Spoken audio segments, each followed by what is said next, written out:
ಗ್ರಾಮೀಣ ರಂಗಭೂಮಿ ನಿಮ್ಮ ಕಡೆ ಎಲ್ಲ ಬಂದು ಮಲ್ಲಣ್ಣ ಪೌರಾಣಿಕ ನಾಟಕಗಳೆಲ್ಲ ಪಾತ್ರಗಳನ್ನು ಮಾಡ್ತಿದ್ದೆ ಆ ಕಾಲದಲ್ಲಿ.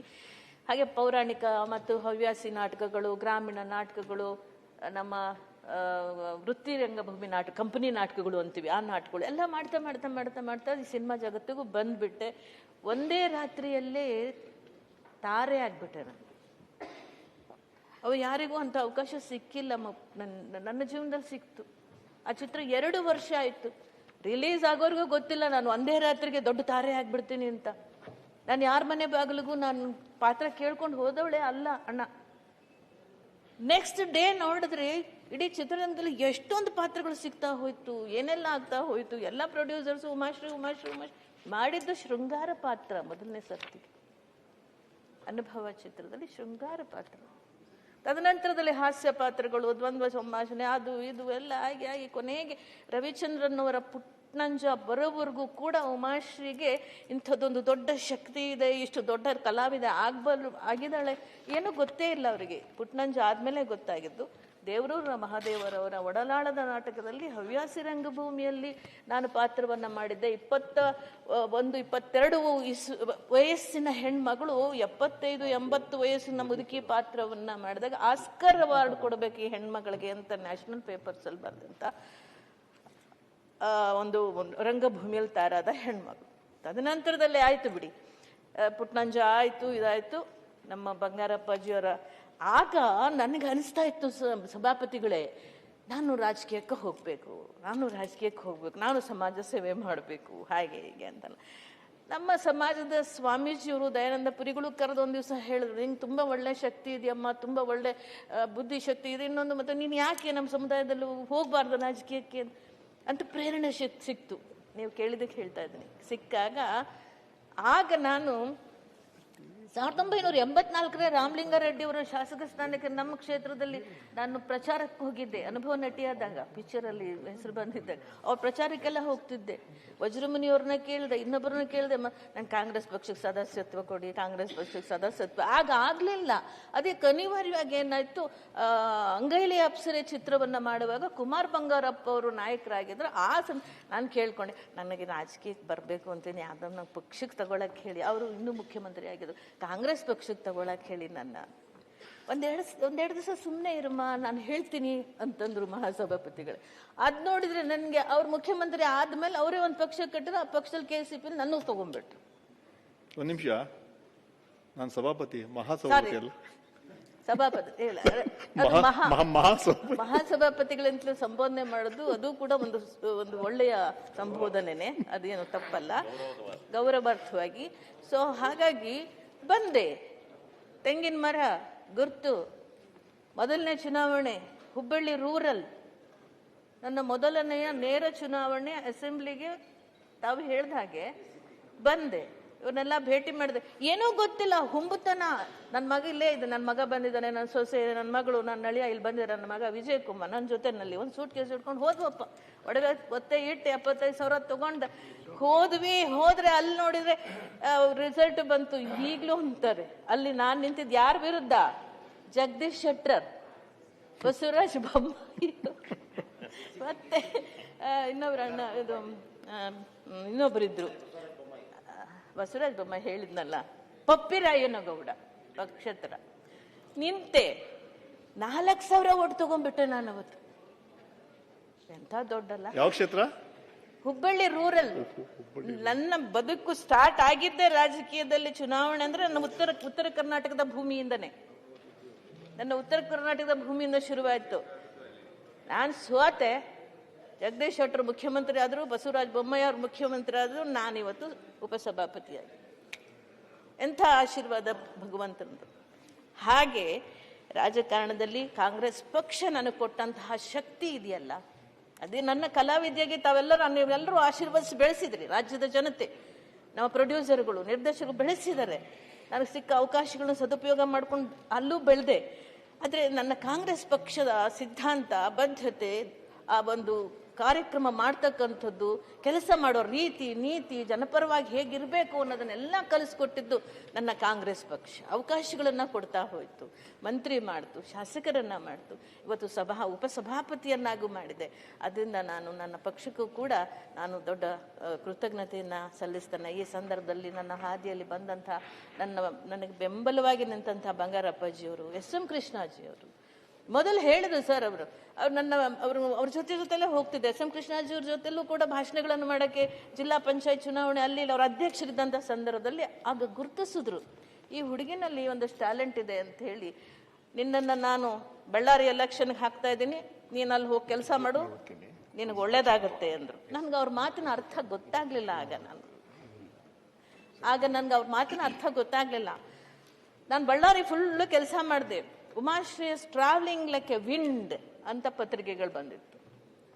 ಸುಷ್ಮಾ ಸ್ವರಾಜ್ ಅವರು ಮತ್ತು ಸೋನಿಯಾಜಿಯವರು ಅವರು ಗೆದ್ದರು. ಆ ನಂತರದಲ್ಲಿ ಗೊತ್ತಾಯ್ತು, ನಮ್ಮ ಡಿ.ಕೆ. ಶಿವಕುಮಾರ್ ಸರ್ ಅವ್ರ ಮನೆ ಬಾಗ್ಲ ಹತ್ರ ನಿಂತಿದ್ದೆ. ಆವಾಗ ಇದು ನಡೀತಿತ್ತು, MLC-ಗಳಿಗೆ ಆಯ್ಕೆ. ಗೊತ್ತಿಲ್ಲ ಅವ್ರ ಮನಸ್ಸಲ್ಲಿ ಏನಿದೆ ಅಂತ. ಡಿ.ಕೆ. ಶಿವಕುಮಾರ್ಜಿಯವರು ಬಂದು ಹಿಂಗೆ ಕರೆದ್ರು, ಬರಮ್ಮ ಇಲ್ಲಿ, ನೀನು ಡೆಲ್ಲಿಗೆ ಹೋಗ್ಬಾ. ಡೆಲ್ಲಿನೇ ಗೊತ್ತಿಲ್ಲ, ಮೊದಲನೇ ಸರ್ತಿ ಡೆಲ್ಲಿ ಎಲ್ಲಿಗೆ ಹೋಗ್ಬೇಕು, ಹೆಂಗೆ ಬರ್ಬೇಕು, ಏನೇನು ಗೊತ್ತಿಲ್ಲ ನನಗೆ. ಎಂದು ಭಾಳಷ್ಟು ಹೋಗಿಲ್ಲ ಬಿಡಿ ಡೆಲ್ಲಿಗೆ. ಎಲ್ಲವೂ ಕೂಡ ನಾವು ಗಣೇಶನಂಗೆ ಇಲ್ಲೇ ನಾವು ನಮ್ಮನ್ನು ಪ್ರೊಟೆಕ್ಟ್ ಮಾಡೋರಿದೆ, ಎಲ್ಲ ಬೆಳೆದಿದ್ದೀವಿ. ಅವತ್ತು ಹೋಗಿ ಆ AICC ಬಾಗ್ಲೂ ಗೊತ್ತಿಲ್ಲ, AICC ಆಫೀಸ್ ಯಾರನ್ನ ಭೇಟಿ ಆಗಬೇಕು ಗೊತ್ತಿಲ್ಲ. ಅಲ್ಲಿ ಒಬ್ಬರು ಸಿಕ್ಕರು, ರಂಜಿತ್ ಥಾಮಸ್ ಸಭಾಪತಿಗಳೇ. ಅವ್ರು ಸಿಕ್ಕರು. ಮೇಡಮ್ ಯು ಕಮ್ ಹಿಯರ್ ಅಂದರು. ಸರ್, ಯು ಆರ್ ಕರ್ನಾಟಕ ಅಂದರು. ಹೌದು ಸರ್ ಅಂದರು. ನಾನು ಕನ್ನಡ ಮಾತಾಡ್ತೀನಿ ರೀ, ಮಾತಾಡ್ರಿ ಅಂದರು. ಕನ್ನಡ ಮಾತಾಡೋದು, ಅವ್ರು ಕೇರಳದಿಂದ ಬಂದಂಥವ್ರು. ಆನಂತರ ನೀವು ಬಳ್ಳಾರಿ ಎಲೆಕ್ಷನಲ್ಲಿ, ಹೌದು ಸರ್ ನಾನೇ. ಕರ್ಕೊಂಡು ಹೋಗಿ ಅವ್ರ ಆಫೀಸಲ್ಲಿ ಕೂರಿಸಿ ಕಾಫಿ ಕುಡಿಸಿ, ಅವರು ಅವತ್ತು ಹಿಮಾಚಲ್ ಪ್ರದೇಶದ ಅವರು ಮಹಿಳಾ ಅಧ್ಯಕ್ಷರಾಗಿದ್ರು. ಮಹಿಳಾ ಅಧ್ಯಕ್ಷರು ಸರ್. ಅವ್ರಿಗೆ ಕರ್ಕೊಂಡೋಗಿ, ನೋಡ್ರಿ ಇದೇ ಹೆಣ್ಮಕ್ಳು ಮೊನ್ನೆ ಚುನಾವಣೆಯಲ್ಲಿ ನಮ್ಗೆ ಜೊತೆ ಕೆಲಸ ಇಲ್ಲ, ಇನ್ನೊಂದೇನೋ ಹೆಸರಿದೆ ಸರ್. ಸೊ ಅವರು ಬಹಳ ದೊಡ್ಡ ಕಣ್ಣುಗಳಿಂದ ಆಯಮ್ಮನ ಕರ್ಕೊಂಡ್ರು, ಎಲ್ಲರಿಗೂ ಪರಿಚಯ. ನನಗೇನು ಗಾಬರಿ ಏನಪ್ಪ ಇಷ್ಟೆಲ್ಲ ಆಗ್ತಾ ಇದೆ ಅಂತ ಅಂದ್ಬಿಟ್ಟು ಎಲ್ಲರಿಗೂ ಪರಿಚಯ ಮಾಡಿಸಿದ್ರೆ. ಎಲ್ಲ ಏನಕ್ಕೆ ಬಂದೆ, ಈ ಥರ ಕಳಿಸಿದ್ದಾರೆ, ಈ ಥರ ಕೇಳ್ಕೊಂಬ ಅಂತ. ಮೇಡಮ್ ಅವ್ರನ್ನ ಭೇಟಿ ಆಗ್ಬಿಟ್ಟ. ನಮ್ಗೆ ಈಗಲೇ ನಮ್ಗಳು ಭೇಟಿ ಆಗೋದು ಎಷ್ಟೋ ಕಷ್ಟ ಇರೋ, ಆ ಕಾಲದಲ್ಲಿ ಹೆಂಗೆ ಭೇಟಿ ಆಗ್ಬೇಕು ನಾನು. ಅವರೆಲ್ಲ ನನಗೆ ತಕ್ಷಣ ಒಂದು ಲೆಟ್ರ್ ಹಾಕಿ ಫ್ಯಾಕ್ಸ್ ಮಧ್ಯೆ ನಾವು ಕಳಿಸ್ತಾರಲ್ಲ, ಫ್ಯಾಕ್ಸ್ ಏನೋ ಅವಾಗ ಕಳಿಸಿದ್ರು. ಸರ್ ನೀವು ನಂಬಲ್ಲ, ವಿದಿನ್ 1 hour ಸೋನಿಯಾಜಿಯವ್ರ ಮನೆಗೆ ಕರೆಸ್ಕೊಂಡು ಮಾತಾಡ್ಸಿದ್ರು, ಕಳಿಸಿದ್ರು. ಅಲ್ಲಿಂದ ಬರೋ ಅಷ್ಟರಲ್ಲಿ ನನಗೆ MLC ಅನೌನ್ಸ್ ಆಗಿತ್ತು. ಹಾಗೆ ನನಗೆ ಅತ್ಯಂತ ಗೌರವವನ್ನು ಕೊಟ್ಟು ನನ್ನ ಪಕ್ಷ ಅವತ್ತಿನ ಕಾಲದಿಂದ ಇವತ್ತಿನ ಕಾಲದಲ್ಲೂ ನಡೆಸ್ಕೊಂಡಿದ್ದಾರೆ. ತದನಂತರದಲ್ಲಿ ಧರ್ಮಸಿಂಗ್ಜಿಯವ್ರ ಕಾಲದಲ್ಲಿ, ಧರ್ಮಸಿಂಗ್ ಅವರು ಸಿದ್ದರಾಮಯ್ಯ ಜೊತೆ ಕಾಲದಲ್ಲಿ MLC ಆಗಿದ್ನಲ್ಲ, ಆ ಕಾಲದಲ್ಲಿ ನೀವು ಹೇಳಿದಾಗೆ ಹೋರಾಟದ ಮೂಲಕ ನಾವು ನೇಕಾರರ ಹೋರಾಟ, ಬಹಳ ದೊಡ್ಡ ನೇಕಾರರ ಹೋರಾಟ ಆದಾಗ ನಾನು ನಮ್ಮ ಸಿದ್ದರಾಮಯ್ಯಜಿಯವರು ಕರೆದು ಜನಗಳನ್ನು ಸೇರಿಸಿ ನಾನು ಕರ್ಕೊಂಡು ಹೋದಾಗ ಮೊದಲನೆಯ ಸರ್ತಿ ಅವರು ನಮಗೆ ಪ್ಯಾಕೇಜ್ ಕೊಟ್ಟರು. ವಿದ್ಯುತ್ ಸಬ್ಸಿಡಿ, ಯಶಸ್ವಿನಿ ಯೋಜನೆ, ಸಾಲ ಮನ್ನಾ, ಬಡ್ಡಿ ಮನ್ನಾ, ಈ ಥರ ಮೊದಲನೇ ಪ್ಯಾಕೇಜ್ ಹೋರಾಟದ ಮೇಲೆ ನಾನು ಒಬ್ಬ ಆರ್ಡಿನರಿ MLC ಆಗಿ ಅದನ್ನು ಗಿಟ್ಟಿಸ್ಕೊಂಡು ನಮ್ಮ ಸಮಾಜಕ್ಕೆ ಕೊಡೋಕೆ ಅನುಕೂಲ ಆಯಿತು. ಧರ್ಮಸಿಂಗ್ಜಿಯವರು ಮತ್ತು ನಮ್ಮ ಸಿದ್ದರಾಮಯ್ಯಜಿಯವರು. ಅಲ್ಲಿಂದ ಮಲ್ಲಿಕಾರ್ಜುನ ಖರ್ಗೆ ಅವರು ಇದಕ್ಕೂ ಟಿಕೆಟ್ ತೆರೆದಾಳ ಸರ್. 3 ಕಡೆ ಅಪ್ಲೈ ಮಾಡಿಬಿಟ್ಟಿದ್ದೆ ನಾನು. ಸುಮ್ಮನೆ ಎಲ್ಲರೂ ಕೇಳ್ತಾರಲ್ಲ, ನಾನು ಕೇಳೋಣ ಅಂತ ಕೇಳ್ಬಿಟ್ಟೆ. ನಿಜವಾಗ್ಲೂ ಹೇಳ್ತೀನಿ, ಎಲ್ಲರೂ ಕೇಳ್ತಾರೆ MLA ಟಿಕೆಟ್, ನಾನು ಅಪ್ಲಿಕೇಶನ್ ಹಾಕೋಣ. ಬೆಂಗಳೂರು ರೂರಲ್ಲೂ ಬೆಳಗಾಂ ಸಿಟಿ ಮತ್ತು ತೇರ್ದಳನು ಸಕ್ಸಸ್ ಆಗ್ಬಿಡ್ತು. ತಿರ್ಗಾ ಓಡೋದು, ಬೇಡ ನನಗೆ ನಾನು ನಿಲ್ಲಲ್ಲ ಸರ್, ದಯವಿಟ್ಟು ಬೇಡಿ ಸರ್, ವಾಪಸ್ ತಗೊಳ್ಳಿ ಅಂತ ಮಲ್ಲಿಕಾರ್ಜುನ್ ಖರ್ಗೆ. ಏನು ತಮಾಷೆ ಆಡ್ತೀಯ ನೀನು, ಎಲ್ಲ ಆರ್ಡ್ರ್ ಆಗ್ಬಂದೆ ಹೋಗು ಅಂದರು.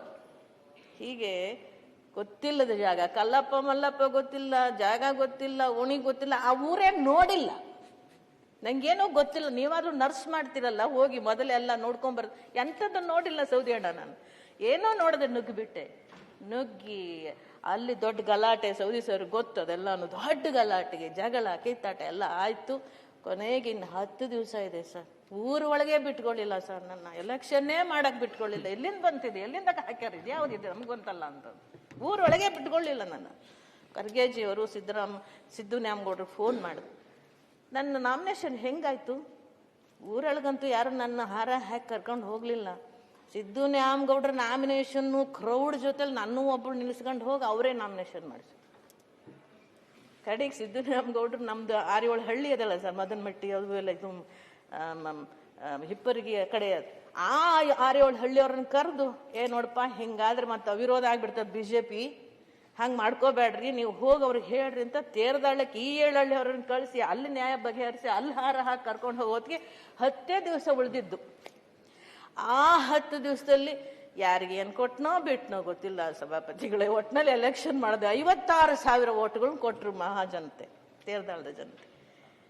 ಆದ್ರೂ ನಾನು ಬಿಡಲಿಲ್ಲ, ಅಲ್ಲೇ ಇದ್ದು 5 ವರ್ಷ ಮನೆ ಮಾಡಿಕೊಂಡು ಪಕ್ಷ ಕಟ್ಟಿ ಬೆಳೆಸಿ ಅವ್ರನ್ನೆಲ್ಲ ವಿಶ್ವಾಸಕ್ಕೆ ತಗೊಂಡು ನಮ್ಮ ಕಾರ್ಯಕರ್ತರ ಮುಖಂಡರೆಲ್ಲ ಕೂಡಿ ದುಡಿದ್ವಿ, ಶಾಸಕರು ಆದ್ವಿ, ಎಲೆಕ್ಟ್ ಆಯಿತು, ಜನ ನನಗೆ ಅವಕಾಶ ಮಾಡಿಕೊಟ್ರು.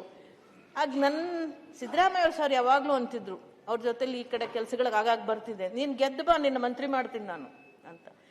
ಅದು ನಾನು ಕೇಳ್ಕೊಳ್ಳೋ ಅದೇ ಪ್ರಕಾರವಾಗಿ ಮಂತ್ರಿನೂ ಆಗಿಬಿಟ್ಟೆ. ಸೊ ಹಾಗೆ ಬಹುಶಃ ಇದ್ರ ಜೊತೆ ಅದೃಷ್ಟನೂ ಸ್ವಲ್ಪ ಕೆಲಸ ಮಾಡಿರ್ಬೋದು ಶ್ರಮದ ಜೊತೆ ಅಂತ ನಾನು ತಿಳ್ಕೊತೀನಿ. ತಾಯಿ ಆಶೀರ್ವಾದ ಇರ್ಬೋದು, ಮಂತ್ರಿನೂ ಆದೆ, ನಿಮ್ಮೆಲ್ಲರ ಜೊತೆ ಕೆಲಸ ಮಾಡಿ ನಿಮ್ಮೆಲ್ಲರ ಜೊತೆನಲ್ಲಿ ಇರೋಕ್ಕೆ ಅವಕಾಶ ಆಯಿತು, ರಾಜ್ಯದ ಜನತೆಗೂ ಆಯಿತು. ಈಗ 2023ರಲ್ಲಿ ಪಾಪ ರಾಜಕೀಯದ ಕಾರಣಗಳಿಗೋಸ್ಕರ ನಾವೇನು ಅದನ್ನು ಮಾತಾಡಕ್ಕೆ ಹೋಗೋದಿಲ್ಲ. ಈಗ ನನ್ನನ್ನು MLCನೂ ಮಾಡಿದ್ರು, ಸಭಾಪತಿನೂ ಮಾಡಿದ್ರು. ಇಲ್ಲಿವರೆಗೂ ನಡ್ಕೊಂಡು ಬಂದ ನನ್ನ ರಾಜಕೀಯ ಜೀವನ ಒಟ್ಟಾರೆಯಾಗಿ ನಾನು ಬರೀ ಕಲಾವಿದೆಯಾಗಿ ಎಲ್ಲರೂ ನನ್ನನ್ನು ನೋಡ್ತಕ್ಕಂಥ ಸಂದರ್ಭದಲ್ಲಿ ನನ್ನ ಪಾರ್ಟಿ ಒಳಗಡೆ ಒಬ್ಬ ರಾಜಕಾರಣಿ ಅಲ್ಲ, ಒಬ್ಬ ಕಾರ್ಯಕರ್ತಳಾಗಿ ಯಾವ ಹೆಜ್ಜೆಯನ್ನಿಟ್ಟು ನಾನು ಮುಂದೆ ಬಂದೆ ಅನ್ನುವಂಥದ್ದು ಇದೆಯಲ್ಲ, ಅಲ್ಲೂ ಕೂಡ ಏನು ಮುಳ್ಳಿನ ಹಾಸಿಗೆನೆ, ಎಲ್ಲೂ ಕೂಡ ಏನು ಭಾಳ ಒಳ್ಳೆ ಇದಿರೋದಿಲ್ಲ. ಎಲ್ಲ ಮೇಲೂ ಬೀಳುವ ಅವಮಾನ ಸನ್ಮಾನ ಎಲ್ಲವನ್ನೂ 2 ಕ್ಷೇತ್ರಗಳಲ್ಲಿ ಅನುಭವಿಸ್ಕೊಂಡು ಬಂದಿದ್ದೀನಿ. ಮನೆ ಸಭಾಪತಿಗಳೇ ಇಲ್ಲಿವರೆಗೂ ಬಂದಿದ್ದೀವಿ. ಇವತ್ತಿನ ದಿವಸ ಈ ಒಂದು ಸ್ಥಾನ ಬಹಳ ಹೂವಿನ ಸ್ಥಾನ ಅಲ್ಲ, ಸಭಾಪತಿಗಳಾಗಲಿ ನನಗಾಗಲಿ. ಆದರೂ ನಿಮ್ಮೆಲ್ಲರ ಸಹಕಾರ, ನಿಮ್ಮೆಲ್ಲ ಈ ಹಿಂದೆ ಆಗಿ ಹೋಗಿದಂಥವ್ರು ಯಾರ್ಯಾರು ಸಭಾಪತಿಗಳಾಗಿದ್ದಾರೆ, ಯಾರ್ಯಾರು ಉಪಸಭಾಪತಿಗಳಾಗಿದ್ದಾರೆ, ಏನು ಇತಿಹಾಸ ಹೇಳುತ್ತೆ, ಏನು ಸಂವಿಧಾನ ಹೇಳುತ್ತೆ, ಏನು ನಿಯಮಗಳು ಹೇಳುತ್ತೆ, ಇದರ ಅಡಿಯಲ್ಲಿ ಎರಡೂ ಪಕ್ಷದವರು ನಮ್ಮವರೇ ಅನ್ನೋ ಭಾವನೆಯಲ್ಲಿ ಎಲ್ಲರೂ ಸಮಾನವಾಗಿ ತೆಗೆದುಕೊಳ್ತು ಹೋಗ್ತಕ್ಕಂಥದ್ದು ಮತ್ತು ಸಭಾಪತಿಯ ಜೊತೆಯಲ್ಲಿ ಕೂಡಿ ಕೆಲಸ ಮಾಡ್ತಕ್ಕಂಥದ್ದು, ಅವರು ನಮಗೆ ಮತ್ತು ಅವರಿಗೆ ಒಂದು ಅನುಸರಣೀಯವಾಗಿ ಕೆಲಸವನ್ನು ಖಂಡಿತವಾಗ್ಲೂ ನಾನು ಮಾಡ್ಕೊಂಡು ಹೋಗ್ತೇನೆ ಅಂತಕ್ಕಂಥ ವಿಶ್ವಾಸವನ್ನು ವ್ಯಕ್ತಪಡಿಸ್ತಾ, ಇದರ ಜೊತೆಯಲ್ಲಿ ಬಹಳ ಹೆಚ್ಚಾಗಿ ನಾನು ನಿರಂತರವಾಗಿ ಶಕ್ತಿಯಾಗಿ ನನಗೆ ನಿಂತಿರೋದು ನನ್ನ ಕುಟುಂಬ, ನನ್ನ ಮಗ, ವಿಶೇಷವಾಗಿ ಮಗಳು, ನನ್ನ ತಾಯಿ ಅನ್ನಿಸ್ಕೊಂಡಿರ್ತಕ್ಕಂಥ ಸೊಸೆ ಶ್ವೇತಾ, ಇವತ್ತಿಗೆ ಅವಳು ನನಗೆ ತಾಯಿ ನನ್ನ ಮನೆಯಲ್ಲಿ, ಮತ್ತು ನನ್ನ ಅಳಿಯ ಡಾಕ್ಟರ್ ರಮೇಶ್, ಡಾಕ್ಟರ್ ಗಾಯತ್ರಿ, ಇವರೆಲ್ಲರ ಸಪೋರ್ಟ್ ಇರೋದ್ರಿಂದ ನಾನು ನಿರ್ಮಳವಾಗಿ ಈ ಜೀವನಗಳನ್ನು ನಾನು ಮಾಡ್ತಾ ಬಂದಿದ್ದೀನಿ. ಬಹಳ ಮುಖ್ಯವಾಗಿ ಸರ್ ತಮಗೆಲ್ರಿಗೂ ಹೇಳ್ತೀನಿ, ಮುಗಿಸ್ಬಿಡ್ತೀನಿ ಸಭಾಪತಿ, ನಾನು ನಿಮ್ಮೆಲ್ರಿಗೂ ಹೇಳ್ತೀನಿ,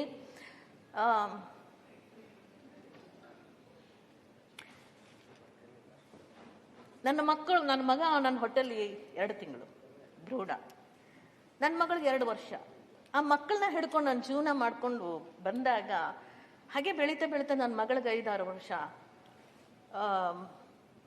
ಸೀತಾರಾಮ್, ನಿಮ್ಮ ಜನತಾ ದಳದಲ್ಲಿದ್ರಲ್ಲ, TN ಸೀತಾರಾಮ್, ಜನತಾ ಪಕ್ಷ ಅಲ್ಲ, ಜನತಾ ಪಕ್ಷ TN ಸೀತಾರಾಮ್ ಅವರು, ರಂಗಭೂಮಿಯವರು ಎಲ್ಲ ಹೇಳ್ತಾರೆ, ಎಷ್ಟು ವರ್ಷ ಅಂತ ನೀನು ಹಿಂಗೆ ಇರ್ತೀಯ, ಮುಂದೆ ನಿನಗೆ ವಯಸ್ಸಾಗತ್ತೆ, ನಿನ್ಗೊಬ್ಬ ಸಂಗಾತಿ ಬೇಕು, ನೀನು ಮದುವೆ ಮಾಡ್ಕೋ ಅಂತ ಹೇಳಿ. ರಮೇಶ್ ಬಂದ್ಗದ್ದೆ ಅವರನ್ನ ಮದುವೆ ಮಾಡಬೇಕು ಅಂತ, ಅಣ್ಣಜಿ ಗೊತ್ತಲ್ಲ ತಮಗೆ ರಮೇಶ್ ಬಂದ್ಗದ್ದೆ.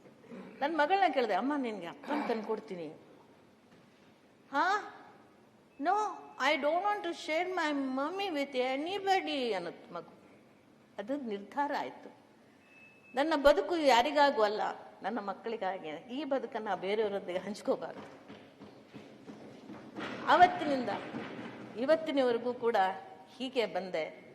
ನಾನು ಯೋಚನೆ ಮಾಡ್ತಾ ಇದ್ದೆ, ನನ್ನ ರಂಗಭೂಮಿ ಗೆಳೆಯರು ಹೇಳ್ತಿರು, ನಿನ್ಗೀಗ 35 ವರ್ಷ ಮಾಸ್ಟರ್, ಹೇಳ್ತೀನಿ ಕೇಳು, ನಮ್ಮ ಲೋಕೇಶ ಹೇಳ್ತಿದ್ದ ರಂಗ ಸಂಪದ, ತುಂಬ ಹಿಂಸೆ ಅನುಭವಿಸ್ತೀಯ, ಒಂಟಿಯಾಗಿ ಬದುಕೋದು ತುಂಬ ಕಷ್ಟ ಇದೆ ವಯಸ್ಸಾದ್ಮೇಲೆ, ನಿನ್ನ 60ರ ನಂತರ ತುಂಬ ನೋವು ಪಡ್ತೀಯ. ಇಲ್ಲ, ನಾನು ನೋವು ಪಡೋದಿಲ್ಲ, ನನ್ನ ಬದುಕನ್ನು ನಾನು ಹೇಗೆ ನಿಭಾಯಿಸ್ತೀನಿ ಹಾಗೆ ನಿಭಾಯಿಸ್ತೀನಿ ನೋಡು ಅಂತ ಹೇಳ್ಬಿಟ್ಟು ಸದಾಕಾಲ ನಾನು ವರ್ಕ್ ಮಾಡ್ತಾನೆ ಇರಬೇಕು, ಬಿಸಿಯಾಗಿರ್ಬೇಕು, ನನ್ನನ್ನು ನಾನು ದಣಿಸ್ಕೋಬೇಕು, ದಣಿಸ್ಕೊಂಡು ನನ್ನ ರಾತ್ರಿಗಳನ್ನು ಮುಗಿಸ್ಕೋಬೇಕು, ನಿದ್ರೆ ಬಂದ್ಬಿಡುತ್ತೆ. ಅದಕ್ಕೆ ಬರೆದಿದ್ರು, ಆ ಕಾರಣಕ್ಕೆ ಎಲ್ಲಿ ಹೋಗೋದು, ರಾಜಕೀಯ ಕ್ಷೇತ್ರಕ್ಕೆ ಹೋಗೋಣ. ಒಂದು ಜನ ಇರ್ತಾರೆ, ಹಗಲು ರಾತ್ರಿ ಅವ್ರ ಜೊತೆ ದುಡಿಬೋದು, ಹೈರಾಣ ಆಗ್ಬೋದು, ಬದುಕು ಮರ್ತು ಹೋಗುತ್ತೆ, ಕುಟುಂಬ ಮರ್ತು ಹೋಗುತ್ತೆ, ರಾತ್ರಿ ನೆಮ್ಮದಿಯಾಗಿ ನಿದ್ದೆ ಮಾಡ್ಬೋದು. ಯಾವ ಗಂಡಿನ ಪ್ರೀತಿ ಪ್ರೇಮಗಳ ನೋವು ನನಗಾಗೋದಿಲ್ಲ ಅಂತ ಅಂದ್ಕೊಂಡು ಈ ಕ್ಷೇತ್ರಕ್ಕೆ ಬಂದೆ, ಸಾಮಾಜಿಕ ಕ್ಷೇತ್ರಕ್ಕೆ ಬಂದೆ. ಅದು ಸಕ್ಸಸ್ ಆಗಿದ್ದೀನಿ. ನನ್ನ ನೋವುಗಳನ್ನ ಮರೆತು, ನನ್ನ ದಿನಗಳನ್ನು ಮರೆತು, ನನ್ನ ರಾತ್ರಿಗಳ ಬಗ್ಗೆ ಚಿಂತೆ ಇಲ್ಲದೆ ನನ್ನ ಬದುಕನ್ನು ಮುಗಿಸಿದ್ದೀನಿ. ಈಗ ನಾನು 70ರ ಹರೆಯ. ಸೊ ಹಾಗಾಗಿ ಅದನ್ನ ಒಬ್ಬ ಪತ್ರಕರ್ತರು ಬರೆದಿದ್ರು, ರಾತ್ರಿಯ ನಾಟಕಗಳನ್ನ ಮಾಡುವುದರ ಮೂಲಕವೇ ತನ್ನ ರಾತ್ರಿಗಳನ್ನ ಯೌವನವನ್ನ ಮುಗಿಸಿಕೊಂಡ ಉಮಾಶ್ರೀ ಅಂತ. ಅದು ಸತ್ಯವೂ ಕೂಡ. ಸ್ನೇಹಿತರೆ, ನಿಮ್ಮ ಜೊತೆಲ್ಲ ಯಾಕೆ ಹೀಗೆ ನಗ್ನಾಗ್ತಾ ಇರ್ತೀನಿ, ಯಾಕೆ ಸಮಾಜದ ಎಲ್ಲರ ಜೊತೆ ನಗ್ನಾಗ್ತಾ ಇರ್ತೀನಿ, ಯಾಕೆ ನನ್ನನ್ನು ನಾನು ಇಷ್ಟು ಬಳಸ್ಕೊಳ್ತಾ ಇದ್ದೀನಿ ಅಂತ ಹೇಳಿದ್ರೆ, ಈ ದೇಹ ಹುಟ್ಟಿದೆ ಅದು ಕುಟುಂಬಕ್ಕೋಸ್ಕರ ಮಾತ್ರ ಅಲ್ಲ. ಈ ದೇಹ ಪ್ರತಿಯೊಂದು ಕಣಕಣವೂ ಕೂಡ ಸಮಾಜದ ಮುಖಿಯಾಗಿದ್ದು ಹೋದ್ರೆ ಕರಗು ಹೋಗುವ ಜೀವಕ್ಕೆ ಎಲ್ಲರಿಂದಲೂ ಪ್ರೀತಿ ಸಿಕ್ಕರೆ ಸಾಕು. ಒಬ್ಬ ಗಂಡಸನಿಂದ, ಒಬ್ಬ ಗಂಡನಿಂದ ಮಾತ್ರನೇ ಪ್ರೀತಿ ಸಿಗ್ಬೇಕಾ, ಒಬ್ಬ ತಾಯಿಯಿಂದ ಮಾತ್ರನೇ ಪ್ರೀತಿ ಸಿಗ್ಬೇಕಾ? ನನ್ನನ್ನು ಪ್ರೀತಿಸೋದಕ್ಕೆ ಇಡೀ ಜಗತ್ತೇ ಇದ್ದಾಗ ನನ್ನ ಪ್ರೀತಿಯನ್ನು ಎಲ್ಲರಿಗೂ ಹಂಚಿದ, ಎಲ್ಲರಿಂದ ನಾನು ಪ್ರೀತಿ ತಗೊಳ್ತಾ ಈ ಜೀವನವನ್ನು ಮುಕ್ತಾಯ ಮಾಡಬೇಕು ಅಂದುಕೊಂಡು ಈ ರಾಜಕೀಯ ಕ್ಷೇತ್ರಕ್ಕೆ ಬಂದೆ. ಅದು ಸಾಧ್ಯತೆ ಆಗಿದೆ ಮಾನ್ಯ ಸಭಾಪತಿಗಳೇ. ಅದು ಸಾಧ್ಯತೆ ಆಗಿಸಿರ್ತಕ್ಕಂಥ ನಿಮ್ಮೆಲ್ಲರಿಗೂ